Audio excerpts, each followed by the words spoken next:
এবার হাত দিয়ে গোল করে লাল কার্ড পেলেন নেইমার।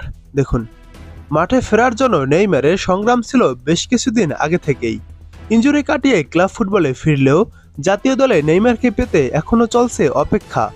তবে ব্রাজিলের নতুন কোচ কার্লো আনচেলত্তি এখনই নেইমারকে সেলেসাওদের হলুদ জার্সিতে ডাকছেন না। পুরো ফিট অবস্থাতেই এই প্লেমেকারকে পেতে চান আনচেলত্তি। এরই মাঝে নেইমার অবশ্য নতুন করে খবরের শিরোনাম হয়েছেন। ব্রাজিলিয়ান লিগের 11তম ম্যাচ ডেতে দেখতে হয়েছে লাল কার্ড, সেটাও অবশ্য অদ্ভুত এক কারণে।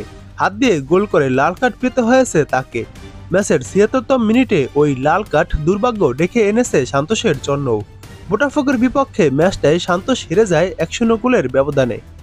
সান্তোসের হয়ে গেল মার্চের পর আজই প্রথম শুরুর একাদশে নেমেছিলেন নেইমার।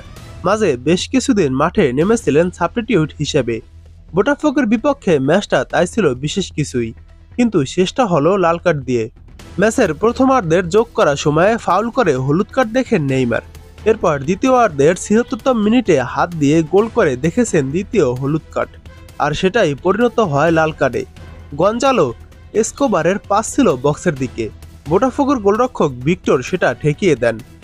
রিবাউন্ডে আসা বলকে এরপর হাত দিয়ে জালের দিকে ঠেলে দেন নেইমার। ইচ্ছাকৃত হ্যান্ডবলের কারণে দেখতে হয় দ্বিতীয় হলুদ কার্ড। নিয়ম অনুসারে সেটা লাল কার্ডই বটে। ১০ জনের সান্তোস এরপর ম্যাচে খাবি খেয়েছে বোটাফোগোর সামনে।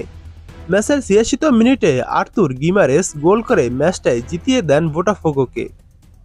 এই হারের পর ব্রাজিলিয়ান লিগের রেজিলিগেশন জোনেই চলে গিয়েছে সান্তোস। ১১ ম্যাচ থেকে তাদের অর্জন মোটে ৮ পয়েন্ট, আর ১০ ম্যাচ থেকে ১৫ পয়েন্ট নিয়ে টেবিলের নবম স্থানে বোটাফোগো। পয়েন্ট টেবিলে শীর্ষে আছে আরেক ঐতিহ্যবাহী ফ্লেমেঙ্গো। ১১ ম্যাচে তাদের অর্জন ২৪ পয়েন্ট। তবে নেইমার সামনে আরেকটি ম্যাচ সান্তোসের হয়ে খেলতে পারছেন না। নেইমার শুধুমাত্র আর একটি ম্যাচই খেলতে পারতেন, তারপর নতুন চুক্তি হলে তারপর আবার পরে খেলতে পারতেন। তবে এখন সামনের ম্যাচটি তিনি খেলতে পারবে না, কারণ এই লাল কার্ডের জন্য নেইমার কয় ম্যাচ নিষিদ্ধ হয় এখন সেটাই দেখার বিষয়। সম্ভবত ১-২ ম্যাচ নিষিদ্ধ হতে পারে, তবে এটা এখনো স্পষ্ট নয় যে কয় ম্যাচ নিষিদ্ধ হতে পারে।